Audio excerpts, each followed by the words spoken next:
In this video, I'm going to show you how to add stocks in TradingView Watchlist. Now, the first thing you want to do, you want to go to your watchlist. So go to the top right here and click on this watchlist button.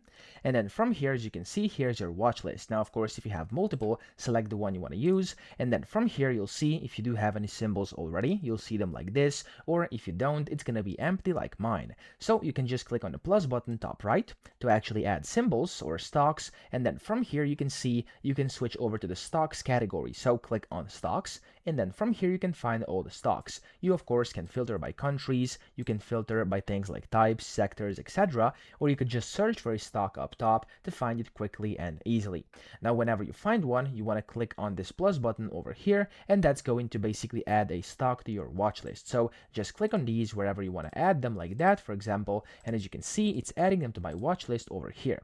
Now if you would like a separate section, so for example, if I have multiple things in here, like for example stocks, and then some forex as well, and then some crypto too, I can go and essentially, of course, make different sections where I can have stocks separately. So to do this, go to watch list, click on add section, and of course section is going to get added, double click it and name it stocks, or of course whatever you want to name it.